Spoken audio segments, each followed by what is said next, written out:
Hello everyone, हामी चाहिँ gravity and ग्रेभिटेसनको बारे हेरिरहेको थियौँ र आज हामीले अब सेन्टर अफ ग्रेभिटीको बारेमा हेर्न गइरहेछौँ।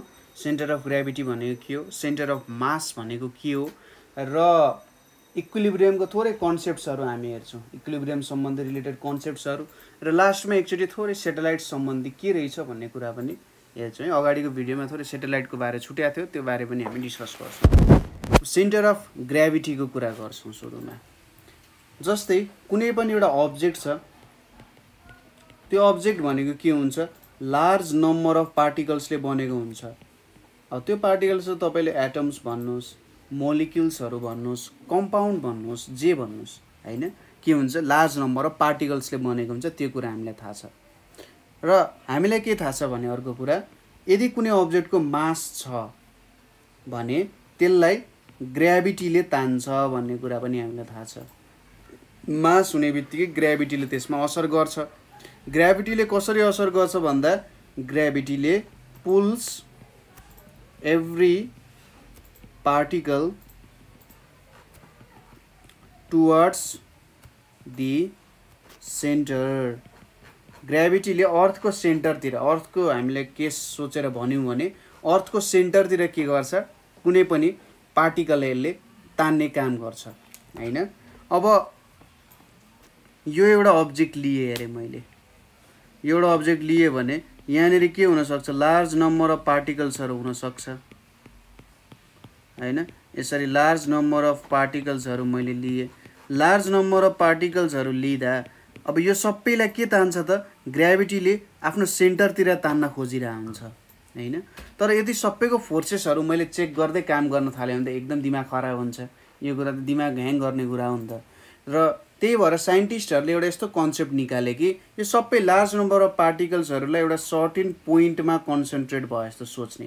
हामीले के सोच्ने, यो सबै पार्टिकलहरूको मास एउटा यस्तो सर्टेन पोइन्टमा कन्सन्ट्रेट हुन्छ जहाँबाट होल मास चाहिँ अर्थको सेन्टरतिर जान खोजिरहेको जस्तो फिल हुन्छ। त्यही पोइन्टलाई चाहिँ के भन्छ, सेन्टर अफ ग्रेभिटी भनेर भन्छ। फेरि एकचोटि भन्नुपर्दा, सेन्टर अफ ग्रेभिटी भनेको चाहिँ यस्तो एउटा पोइन्ट हो जहाँनिर टोटल फोर्स अफ एट्र्याक्सन लाग्ने काम गर्छ। जुन यो हरेक पार्टिकलमा लाग्थ्यो नि, यहाँ भएको सब पार्टिकलमा फोर्स लाग्छ, त्यसको रिजल्टेन्ट फोर्स चाहिँ यो पोइन्टको थ्रु, एउटा यस्तो पोइन्टको थ्रुबाट पास हुन्छ जहाँनिर सबै पार्टिकलहरूको फोर्स एकैचोटि लाग्छ, resultant. Suppose n number of particles छ भने यसमा सबैमा लाग्ने ग्रेभिटेसनल फोर्स भनेको F1, F2, F3 गर्दा गर्दै कति हुन्छ, Fn सम्म भयो नि। यसलाई मैले यसरी F भनेर एक्सप्रेस गरेँ भने यो F भनेको चाहिँ यो F फोर्स लाग्ने पोइन्टलाई नि के भन्छ, सेन्टर अफ ग्रेभिटी भन्छ। यसलाई सर्ट फर्ममा CG भनेर पनि भनिन्छ, है। यसलाई कसरी थाहा पाउन सकिन्छ त भन्दा, सपोज मैले यसरी एउटा झुन्ड्याउने ठाउँ राखेँ, यहाँनिर एउटा डोरी छ, यो डोरीबाट मैले के गर्छु, एउटा स्केल चाहिँ झुन्ड्याउँछु, ठिक छ। एउटा स्केल मैले यहाँनिर झुन्ड्याएँ अरे, यहाँनिर एउटा स्केल झुन्ड्याउँ ल। यो स्केल मैले झुन्ड्याएँ। अब यो स्केललाई मैले कहाँनिर झुन्ड्याउनु पर्यो ताकि यो ठ्याक्कै ब्यालेन्स होस्, ठिक छ। सपोज मैले यो पोइन्टतिर झुन्ड्याएँ भने स्केल यतातिर लत्रिन्छ। यदि मैले त्यहाँ नभएर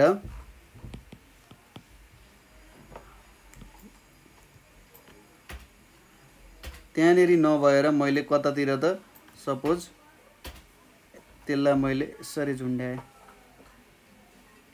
कुनै यतापट्टिको पोइन्टमा झुन्ड्याएँ भने यो स्केल यतातिर जान्छ। तर मिडलतिर मैले झुन्ड्याएँ भने के हुन्छ, यो स्केल चाहिँ ठ्याक्कै ब्यालेन्स हुन जान्छ। कुनै मिडलको एउटा पोइन्टमा गर्दाखेरि न यो यतातिर ढल्किन्छ न यो यतातिर ढल्किन्छ, कतै पनि ढल्किएर आउँदैन, हैन। हो त्यो पोइन्टलाई चाहिँ हामी के मान्न सक्छौँ त, सेन्टर अफ ग्रेभिटी मान्न सक्छौँ। जुन पोइन्टमा रुलर एउटा ब्यालेन्स्ड भएर बस्छ, हैन, त्यसलाई चाहिँ सेन्टर अफ ग्रेभिटी भन्न सकिन्छ। किनभने यतापट्टिको फोर्स पनि ब्यालेन्स भयो, यतापट्टिको फोर्स पनि ब्यालेन्स भयो, दुई साइडको मासहरूको फोर्स ब्यालेन्स भयो भने चाहिँ यो पोइन्टबाट as a whole mass concentrate भयो जस्तो हुन्छ भनेर भन्न सकिन्छ नि त, हैन। र यहाँनिर रुलरमा जुन यहाँ थ्रेड टाई गरेको छ, थ्रेडको काम भनेको चाहिँ सेन्टर अफ ग्रेभिटी थाहा पाउने काम भयो। यसबाट हामीले अब अरू फ्ल्याट प्लेटहरूको, यस्तो फ्ल्याट प्लेटहरू हुन्छ, त्यसको CGहरू पनि भेटाउन सक्छौँ, हैन।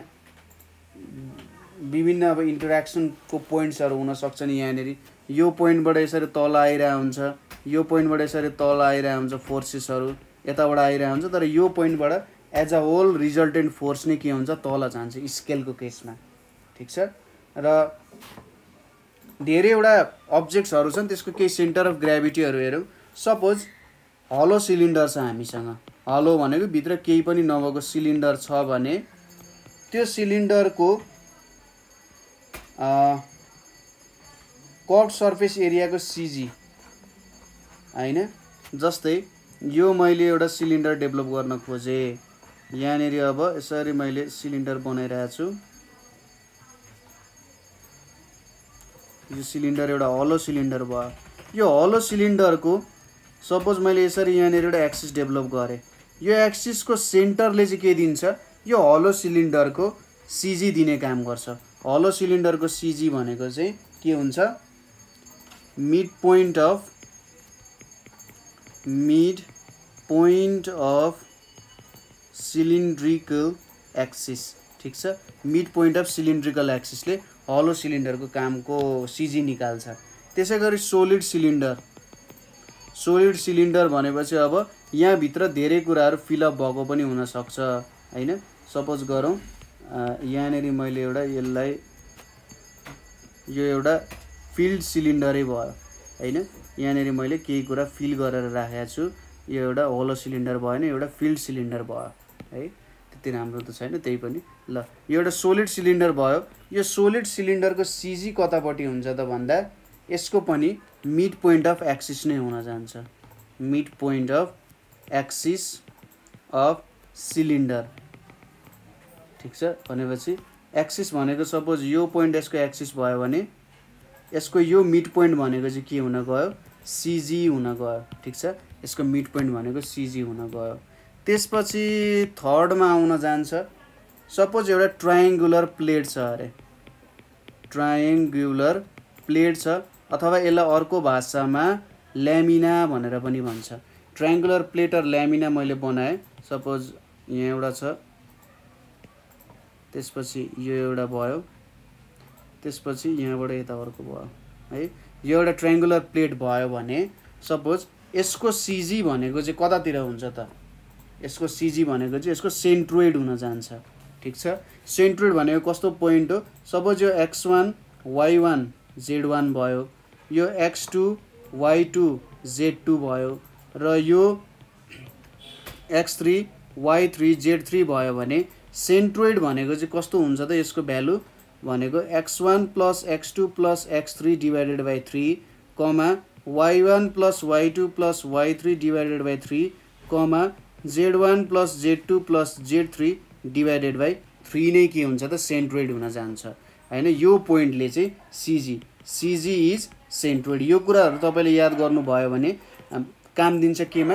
न्युमेरिकल सल्भ गर्दा अब यसको प्रुफहरू अलिकति गाह्रो छ तपाईहरुले एकचोटी हेर्नु होला प्रुफ हेरेर बुझ्नु भएन भने मलाई सोध्न सक्नुहुन्छ तर अलिकति डिफिकल्ट चाहिँ हुन सक्छ प्रुफहरू है यो भयो त्यसपछि हामीसँग एउटा अर्को अब्जेक्ट भनेको के छ भने राइट सर्कुलर कोन भनेर छ सरी राइट सोलिड कोन भनेर छ राइट सोलिड कोन भनेको सपोज मैले यहाँनेरि यसरी एकचोटि मेटाउँ अनि फेरि बनाउँ होला यहाँनेरि मैले एउटा लाइन लिए यहाँनेरि अर्को लाइन लिए है अनि यहाँनेरि अर्को एउटा सर्कल बनाइरहेको छु यो सर्कल भयो हाम्रो ठीक छ ल यहाँनेरि अब यहाँबाट एउटा यसरी लाइन ताने यहाँ ताने यो जुन एंगल छ यो एंगल 90 डिग्री भयो भने यो एउटा कोन हुन गयो राइट कोन हुन गयो हैन राइट सर्कुलर कोन पनि भन्छ यसलाई ठीक छ यहाँनेरि ठ्याक्कै छोइरहेको हुन्छ यो एंगल 90 डिग्री हुनु पर्यो अब यो एउटा के भनिरहेछ त यहाँनेरि सोलिड कोन भन्छ सोलिड कोन भनेपछि यो फिलअप भएको छ भन्ने कुरा बुझ्नु पर्यो यहाँनेरि खाली ठाउँ छैन है यो फिलअप भएको छ यो एउटा के भयो राइट सर्कुलर राइट सोलिड कोन हुन गयो अब यो राइट सोलिड कोनको चाहिँ कहाँनेरि हुँदो रहेछ त भन्दा सपोज यसको 3 क्वार्टर डिस्टेन्स, ठीक छ। सपोज यो एक्सिस भयो, यो पोइन्टलाई यसको एक्सिस मानिन्छ भने यो एक्सिसबाट 3 क्वार्टर डिस्टेन्स तपाईले ट्राभल गर्नुभयो, ठीक छ। 3 क्वार्टर डिस्टेन्स तपाईले ट्राभल गर्नुभयो हैन। हो यति क्वार्टर डिस्टेन्स ट्राभल गरिसकेपछि जुन पोइन्ट आउँछ त्यसले चाहिँ राइट सोलिड कोनको के दिने रहेछ त सीजी निकाल्ने रहेछ। त्यसैगरी अरुको अब्जेक्ट्सहरु भनेको सपोज स्फियर छ, त्यसैगरी क्युबिकल रेक्टेंगुलर सर्फेसेसहरु छ, त्यसैगरी डिस्कहरु छ हैन, डिआइएससी डिस्कहरु, त्यसैगरी स्क्वायर प्लेटहरु।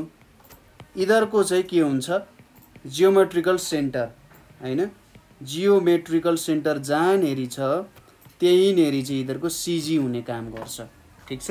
यो भयो हाम्रो केही सर्फेसेसहरुको के भन्छ त यसलाई सीजीहरु कसरी भेट्ने भन्ने कुराहरु, ठीक छ। अब आउँछ कन्सेप्ट सेन्टर अफ मास को। सेन्टर अफ मास भन्ने कुरा आउँछ। सेन्टर अफ ग्रेभिटी त हामीले स्टडी गरिहाल्यौं, अब सेन्टर अफ मास को कुराहरु आउँछ। सेन्टर अफ मास भनेको कसरी डिफाइन गर्न सकिन्छ भने यस्तो एउटा पोइन्ट जहाँ एप्लाइड फोर्सले एक्सेलरेसन त प्रोड्युस गर्छ तर रोटेसन प्रोड्युस गर्न सक्दैन। त्यहाँनेरि हामीले फोर्स एप्लाई गर्यौं भने त्यहाँनेरि हामीले एक्सेलरेसन प्रोड्युस गर्न सक्छौं अथवा लिनियर एक्सेलरेसन प्रोड्युस गर्न सक्छौं तर रोटेसन प्रोड्युस गर्न सकिँदैन, ठीक छ। भनेपछि सेन्टर अफ मास भनेको the point where acceleration can be produced using force but not rotation, ठीक छ। तर यहाँनेरि रोटेसन प्रोड्युस गर्न सकिँदैन। फोर्स प्रोड्युस गरेर त्यहाँनेरि एक्सेलरेसन ल्याउन सकिन्छ तर रोटेसन प्रोड्युस गर्न सकिँदैन। सपोज तपाईले यसको सिम्पल एक्जाम्पल भनेको तपाईले यहाँनेरि एउटा स्क्वायर सर्फेस लिनुभयो। यो स्क्वायर सर्फेस जुन छ यो स्क्वायर सर्फेसको तपाईले सेन्टर लिनुभयो भने सेन्टर पोइन्ट लिँदाखेरि के हुन्छ यो पोइन्टबाट तपाईले रोटेसन गर्न नै सक्नु हुँदैन। तपाईले एकचोटी ट्राई गर्नु होला, त्यहाँनेरि रोटेसन गर्न सक्नु हुँदैन तर यो अब्जेक्टलाई अगाडि चाहिँ ढकेल्न सक्नुहुन्छ तर यो अब्जेक्टलाई रोटेट गर्न सक्नु हुँदैन। यो पोइन्ट बाहेक अरु पोइन्ट जुनै पनि लिनु, यो अब्जेक्टलाई तपाईले अगाडि ढकेल्न पनि सक्नुहुन्छ त अनि रोटेसन पनि गराउन सक्नुहुन्छ बाहेक यो पोइन्ट जुन पोइन्ट जहाँनेरि रोटेसन गराउन सकिँदैन तर एक्सेलरेसन गराउन सकिन्छ त्यसलाई सेन्टर अफ मास भनेर भनिन्छ हैन। यसको एक्जाम्पलहरु अरु के हुन सक्छ, सपोज हामीसँग एउटा युनिफर्म रड छ हैन, त्यहाँनेरि फ्रिक्सन केही लागेको छैन हैन, रडहरु त्यतिकै रोटेट हुन सक्छन्। सपोज यो एउटा मेरो रड भयो, यो रडको सेन्टर पोजिसन बाहेक अरु जुनै पनि पोजिसनमा तपाईले लाउनु भयो भने यो रोटेट हुन सक्छ तर सेन्टर पोइन्टमा तपाईले फोर्स एप्लाई गर्नु भयो भने यो रोटेट हुन सक्दैन। यो पनि एउटा के भयो सेन्टर अफ मास कै कुरा भयो हैन। र सेन्टर अफ मास भनेको चाहिँ हामी के भन्छौं त भन्दा एउटा यस्तो पोइन्ट हो, this is a point where whole mass is supposed to be concentrated, ठीक छ। होल मास चाहिँ के भनिन्छ त कन्सन्ट्रेटेड भएको हुन्छ भनेर सपोज गरिन्छ यहाँनेरि, ठीक छ। यो हाम्रो के हुन्छ त सेन्टर अफ मास हुन्छ किनभने पोइन्ट पार्टिकल भइसकेपछि पोइन्ट पार्टिकलमा हामीले रोटेसन गराउन सकिँदैन। पोइन्ट पार्टिकललाई हामीले ट्रान्सलेसन गराउन सकिन्छ तर त्यसलाई रोटेसनमा भाग लाउन सकिँदैन। अब यसपछि हामीले सेन्टर अफ मास भेट्नु पर्यो। कसरी भेट्न सकिन्छ होला यसको लागि एउटा हेरौँ यहाँनेरि। सपोज यो एउटा लाइन लिए मैले एक्सिस बनाउनको लागि, यो अर्को लाइन भयो, अलिकति बाङ्गो टिङ्गो भयो के हो, यसलाई मेटाउँ है दुईटैलाई। ल अब बनाउँ फेरि। सपोज यो एउटा लाइन भयो, त्यसपछि अर्को लाइन यताबाट लिए मैले, यो अर्को लाइन भयो मेरो। यतापट्टि एक्स एक्सिस भयो, यतापट्टि वाई एक्सिस भयो। मैले कुनै एउटा अब्जेक्ट लिएँ अरे, सपोज यो मेरो अब्जेक्ट भयो। यो अब्जेक्टमा सपोज मैले यसरी विभिन्न ठाउँको मासेसहरू लिन खोजेँ, ठिक छ, विभिन्न पोइन्ट्सको मासेसहरू भयो। यो भनेको m1 छ, यो भनेको m2 छ, यो भनेको m3 छ है, यो भनेको m4 छ, यो भनेको m5 छ। यतापट्टि जोड्दै जोड्दै लगौँ, यतापट्टि जोड्दै लगौँ है। यसलाई x1 डिस्टेन्स मानौँ, यो x2 भयो, x3 भयो, x4 भयो, x5 हुन गयो, ठिक छ। यहाँनिर यसलाई फिगरलाई कसरी एक्सप्लेन गर्ने, let us take a mass, let us take a mass हैन, let us take a mass which consist of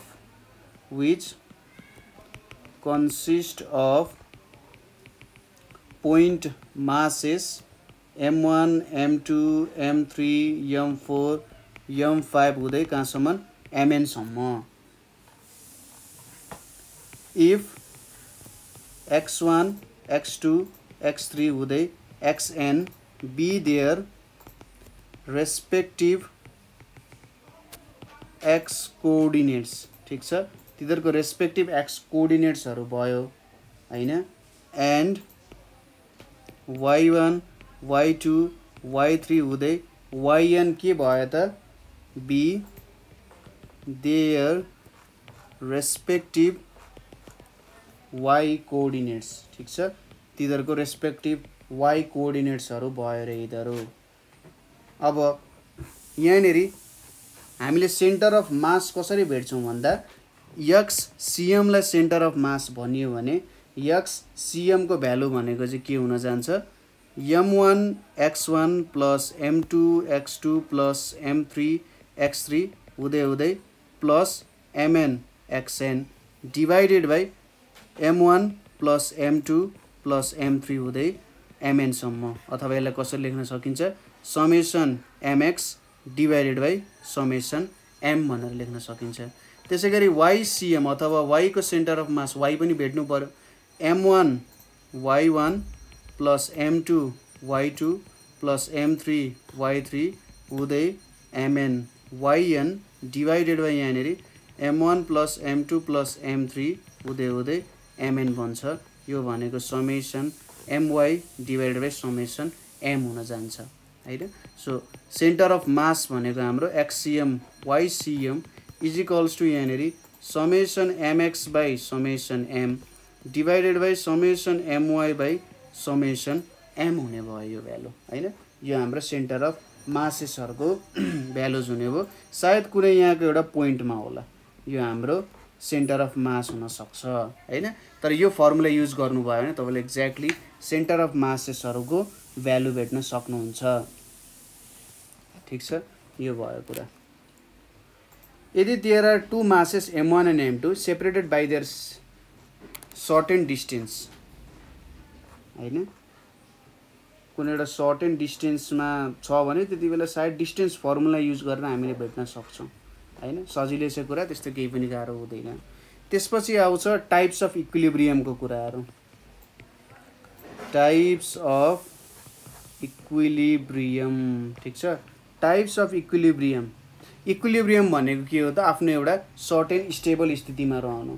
इक्विलिब्रियमलाई फिजिक्सको भाषामा चाहिँ सबसे थोरै इनर्जी लिएर बस्नुलाई चाहिँ इक्विलिब्रियम भनेर भनिन्छ, ठिक छ। सबसे थोरै इनर्जी लिएर बस्नुलाई इक्विलिब्रियममा बस्नु भनेर भनिन्छ। जेनरली तीन टाइप अफ इक्विलिब्रियम हुन्छ। एउटा भनेको स्टेबल इक्विलिब्रियम हुन्छ, अर्को भनेको अनस्टेबल इक्विलिब्रियम हुन्छ र तेस्रो भनेको हाम्रो न्यूट्रल इक्विलिब्रियम हुन्छ। स्टेबल, अनस्टेबल र न्यूट्रल इक्विलिब्रियम हुन्छ।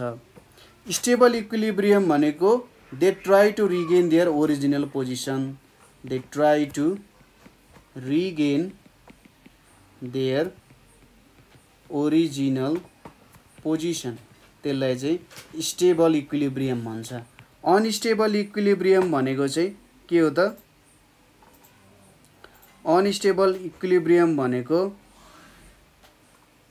सपोज यदि मोर डिस्प्लेस्ड हुन्छ कुनै बडी, मोर डिस्प्लेस्ड हुन्छ when slightly displaced, when slightly displaced भन्न खोजेको मतलब तपाईले थोरै डिस्प्लेसमेन्ट दिँदा पनि त्यसमा धेरै डिस्प्लेसमेन्ट देखा पर्छ भने त्यो चाहिँ अनस्टेबल इक्विलिब्रियम हुन्छ। न्यूट्रल इक्विलिब्रियम भनेको चाहिँ कस्तो हो भन्दा if it can stay in equilibrium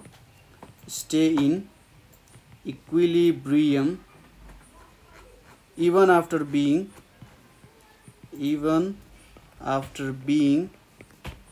slightly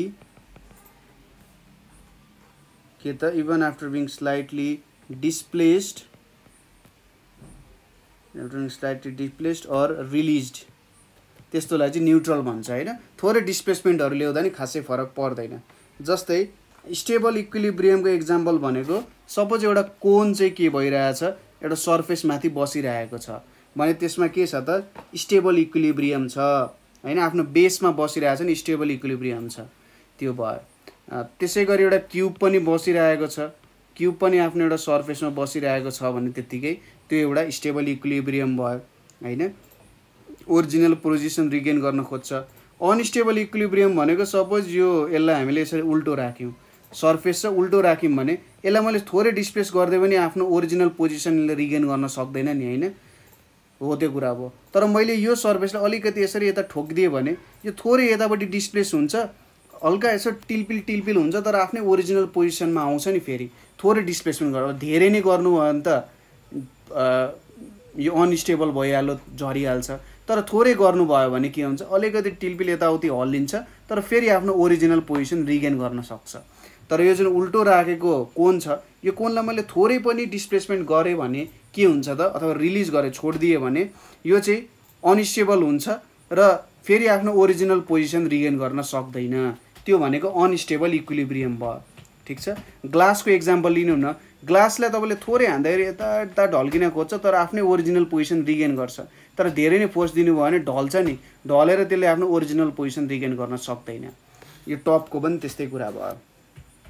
त्यसैगरी यो टप अथवा यो कोनलाई हामीले के गर्यौं अरे त भन्दा यसरी राख्यौं अरे, यो सरफेस भयो भने यसरी ढालेर राख्यौं अरे।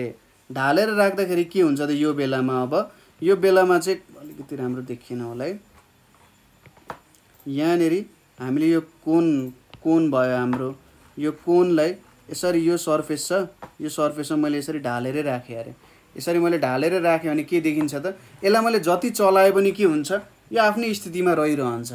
सपोज कुनै एउटा स्फियर अथवा स्फियरलाई तपाईले ठेल्नु भयो भने जति ठेले पनि उ न्यूट्रल हुन्छ, उसमा हरेक चोटी त्यही पोजिसनमै आउँछ, त्यही उसको आफ्नो जे पोजिसन छ त्यही पोजिसनमा आइपुग्छ, उ जहिले पनि इक्विलिब्रियम पोजिसनमै हुन्छ। ठीक छ, के हुन्छ, इक्विलिब्रियम पोजिसनमै हुन्छ। यो भयो हाम्रो स्टेबल, अनस्टेबल र न्यूट्रल इक्विलिब्रियम। अब इक्विलिब्रियमको लागि बडीहरुमा के कन्डिसन्सहरु चाहिन्छ, हामीले के कन्डिसन्सहरुको ख्याल गर्नुपर्ने हुन्छ। सुरुमा छ स्टेबल इक्विलिब्रियमको लागि, स्टेबल इक्विलिब्रियमको लागि के हुनुपर्छ भन्दा सीजी भनेको एट लोएस्ट पोजिसन हुनुपर्छ। CG should be at lowest position, centre of gravity lowest पोजिसनमा हुनुपर्छ। त्यसैगरी on tilting the body slightly CG is raised but when left CG tends to lower itself हैन। के हुनुपर्छ, CG लो हुनुपर्छ। Suppose यसको CG यहाँनेरि लो छ भने सपोज यसलाई मैले टिल्ट गरे अरे, यहाँनेरि एक्जाम्पलहरुमै यो मेरो बडी भयो, यहाँनेरि CG छ, जब यसलाई मैले फोर्स लाएर टिल्ट गर्छु, टिल्ट गर्नु भनेको त यो सर्फेस यतापट्टि उठ्ला हैन, हल्का यसरी आउला नि हैन, यसको सेन्टर अफ ग्रेभिटी के हुन्छ, माथितिर पुग्छ। सेन्टर अफ ग्रेभिटी माथितिर पुग्छ। यसरी माथितिर पुगिसकेपछि जब हामीले त्यो फोर्स दिन छोड्छौं फेरि त्यो के हुन्छ त यतै तलतिर ढल्किन थाल्छ, सीजी फेरि तलतिर आउँछ। सीजी जति तल हुन्छ बडीको त्यति नै धेरै स्टेबल हुन सक्छ हैन। त्यसैले चार खुट्टे जनावरहरु धेरै स्टेबल हुन्छन् मान्छे भन्दा, किनभने सीजी तल हुन्छ। जब सीजी तल हुन्छ, ग्राउन्डको नजिक हुन्छ, बडी धेरै स्टेबल हुन सक्छ हैन। सीजी माथि सर्छ, माथि सरिसकेपछि फेरि जब फोर्स हामी छोड्छौं सीजी आफ्नै ओरिजिनल पोजिसनमा आउँछ, त्यहाँ भएर के हुन्छ आफ्नो ओरिजिनल पोजिसन उसले रिगेन गर्न सक्छ भन्ने कुरा हो। यो चाहिँ स्टेबल इक्विलिब्रियम भयो। अब unstable equilibrium, unstable equilibrium, unstable इक्विलिब्रियमको लागि CG should be at highest position, CG should be at highest position. जब सीजी एकदम हाईएस्ट पोजिसनमा हुन्छ, सपोज यतापट्टि हाईएस्ट पोजिसनमा भयो भने यो सजिलैसँग टिल्ट हुन सक्छ, स्टेबिलिटी आएन हैन। त्यो भनेको चाहिँ एउटा मात्रै औँलामा हिँडे जस्तै कुरा भयो क्या। जब सीजी माथि माथि हुन्छ त्यति बेला झन् धेरै अनस्टेबिलिटी आउन थाल्छ हैन। र त्यसलाई अब हराउनको लागि के गर्नु पर्यो त, हराउन सकिँदैन। जति माथि सीजी हुन्छ हैन, सीजी माथि भइसकेपछि के हुन्छ, स्लाइटली टिल्ट गर्दा पनि, स्लाइटली हामीले टिल्ट गर्दाखेरि के हुन्छ, बडीको सीजी लोवर होला हैन। हेर्नुस् त यसरी यसरी बडी बसेको छ, यहाँनेरि सीजी छ अरे। स्लाइटली मैले यसलाई टिल्ट गरेँ, स्लाइटली मैले यसलाई टिल्ट गरेँ भने सीजी अलिकति तल झर्यो अरे। तर फेरि त्यो सीजी के हुन्छ, माथि नै आउँछ नि, सीजी को भ्यालु बढ्न गयो नि, बढ्न गएपछि यो के हुन्छ अन्तिममा यसरी टुप्लुक्क झर्छ हैन। यसरी अन्तिममा यहाँबाट यो पोजिसनमा आइपुग्छ अनस्टेबल इक्विलिब्रियमको लागि। थर्डमा न्यूट्रल, न्यूट्रल इक्विलिब्रियमको लागि चाहिँ, न्यूट्रल इक्विलिब्रियमको लागि चाहिँ के हुनुपर्छ, CG remains at same height, CG remains at same height on tilting the body. ठीक छ, सीजी को पोजिसन कहिले पनि चेन्ज हुँदैन भन्न खोजे हो। जब सीजी को पोजिसन कहिले पनि चेन्ज हुँदैन, लोअर पनि हुन सक्दैन, हायर पनि हुन सक्दैन, जुन पोजिसनमा छ त्यही पोजिसनमा रहन्छ। जस्तै हामीले अघि स्फियरको कुरा गऱ्यौँ, यसको सेन्टरमा रहन्छ। यसरी सेन्टरमै रहेपछि तपाईँले यता ठेल्नुहोस् उता ठेल्नुहोस्, यो पोजिसन कहिले पनि चेन्ज हुनेवाला छैन। चेन्ज नभइसकेपछि यसको एउटा न्यूट्रल इक्विलिब्रियम आयो। यहाँबाट के देख्यौँ, स्टेबल इक्विलिब्रियमको लागि सीजी लोएस्ट पोजिसनमा हुनु पर्यो, अनस्टेबलको लागि सीजी हाईएस्ट पोजिसनमा हुनु पर्यो, र न्यूट्रलको लागि सीजी कहिले पनि आफ्नो पोजिसन छोड्नु भएन, त्यही पोजिसनमा रहिरहनु पर्यो भनेरको कुरा भयो। ठीक छ, यो कुराहरू भयो। अब के कन्डिसन्स पर बडीको स्टेबिलिटीको लागि केही कन्डिसन्सहरू छ। कति बेला धेरै स्टेबल हुन्छ भन्दा दुईटा कन्डिसन हुनुपर्छ। सीजी भनेको एज लो एज पोसिबल हुनुपर्छ, CG should be as low as possible. जब सीजी कमसे कम तल छ त्यति बेला चाहिँ के हुन्छ, हाम्रो बडी स्टेबल हुन सक्छ हैन। CG should be and near to geometric centre, near to geometric centre, हाम्रो जियोमेट्रिक सेन्टरको नजिकै हुनुपर्ने हुन्छ। यस्तो केसमा चाहिँ के हुन्छ, कस्तो केसमा हुन्छ भन्दा mass of body is large at the bottom हैन। तलतिर चाहिँ मास अफ बडी धेरै छ, माथितिर कम छ भने त्यो केसमा यो कन्डिसन लागू हुन सक्छ। अर्को कन्डिसन भनेको बडीको एरिया लार्ज हुनु पर्यो, area of body is large. ठीक छ, area of body is large. So vertical line passing through CG of the body passes through its base हैन। बेसबाट पास हुने गरी के हुनु पर्यो, सीजी को भर्टिकल लाइन पास हुनु पर्यो। कुरा बुझियो होला, यही कुरा हो, सीजी सम्बन्धी कुराहरू यही हो। स्टेबल अनस्टेबल इक्विलिब्रियमहरू, न्यूट्रल इक्विलिब्रियमको कन्डिसन्सहरू चाहिँ जेनरली यस्तै यस्तै कन्डिसन्सहरू आउन जान्छ हैन। अब सेटेलाइटको कुरा थोरै भन्छु भनिरहेको थिएँ। सेटेलाइट भनेको चाहिँ कस्तो बडी हो भन्दा, सपोज यो अर्थ भयो, यो अर्थ भयो, यहाँनेरि यो अर्थ वरिपरि मैले एउटा के लिए, यसको वरिपरि घुम्नको लागि एउटा बाटो जस्तो बनाएँ मैले यहाँ है, यसको लागि एउटा बाटो जस्तो बनाएँ। यहाँनेरि अब मैले एउटा यस्तो अब्जेक्ट लिन्छु, सपोज यो हाम्रो अब्जेक्ट भयो रे। यो अब्जेक्ट के हुन्छ, यसरी एक्सप्रेस गरौँ। सपोज मैले यहाँनेरि एउटा अब्जेक्ट लिए, यो अब्जेक्ट के हुन्छ त भन्दा यसरी यो अर्थको वरिपरि के हुन्छ, रोटेट भइरहेको हुन्छ हैन। यो अब्जेक्ट अर्थको वरिपरि रोटेट भइरहेको हुन्छ। ठीक छ, यसरी रोटेट भइरहेको हुन्छ। यही के भयो त, हाम्रो सेटेलाइट भनिन्छ यसलाई। अर्थको वरिपरि रोटेट हुने अब्जेक्टलाई नै के भनिन्छ, सेटेलाइट भनिन्छ हैन। रिभल्भ्स अराउन्ड द प्लानेट, और कुनै एउटा अब्जेक्टको वरिपरि रिभल्भ हुन्छ। र यो केसमा के हुन्छ भन्दा यो सेटेलाइटलाई अर्थको ग्रेभिटेसनल फोर्स लागिरहेको हुन्छ हैन, के हुन्छ अर्थको ग्रेभिटेसनल फोर्स पनि लागिरहेको हुन्छ यसलाई हैन, र यसमा एउटा सेन्ट्रिपिटल फोर्स पनि हुन्छ। सेन्ट्रिपिटल फोर्स र अर्थको ग्रेभिटेसनल फोर्स चाहिँ एक अर्कासँग के हुन्छन् ब्यालेन्स हुन्छन्। सपोज यसको मास m छ अरे, यो रेडियस r छ भने यो भेलोसिटी v ले अगाडि बढिरहेको छ भने सेन्ट्रिपिटल फोर्स भनेको mv²/r हुन्छ। त्यसैगरी यसमा लाग्ने ग्रेभिटेसनल फोर्स भनेको g, सपोज मास m छ यो अब्जेक्टको, gmm/r² हुन्छ हैन, यति कुराहरु हुन्छ। र ग्रेभिटेसनल फोर्सले नै यसलाई नेसेसरी सेन्ट्रिपिटल फोर्स प्रोभाइड गर्छ। यसलाई रोटेट हुनको लागि चाहिने नेसेसरी सेन्ट्रिपिटल फोर्स चाहिँ ग्रेभिटेसनल फोर्सले नै प्रोभाइड गरिरहेको हुन्छ। त्यही भएर Fc = Fg हुन थाल्छ। mv²/r = gmm/r² हुन जान्छ। सानो m क्यान्सल भयो, r क्यान्सल भयो। यहाँनिर अब v² = gm/r छ हैन, v = के भयो त √gm/r हुने भयो। सो कुनै पनि सेटेलाइटलाई कुनै अब्जेक्टको वरिपरि रोटेट हुनु छ भने यसको भेलोसिटी चाहिँ यति हुनुपर्छ र यो भेलोसिटीलाई ओर्बिटल भेलोसिटी भनेर पनि भन्छ। के भन्दो रहेछ ओर्बिटल भेलोसिटी। सो यहाँसम्म हामी अब इक्विलिब्रियमहरुको कुरा गर्यौं, centre of mass, centre of ग्रेभिटीहरुको कुरा गर्यौं। यहाँसम्म तपाईहरुले के बुझ्नु भएको छैन, बुझ्न अप्ठ्यारो भएको छ भने हामीलाई सोध्न सक्नुहुन्छ, हामीलाई कमेन्ट गर्न सक्नुहुन्छ अथवा 9849595895 मा कल गर्न सक्नुहुन्छ। आजको लागि यति नै। Thank you for watching.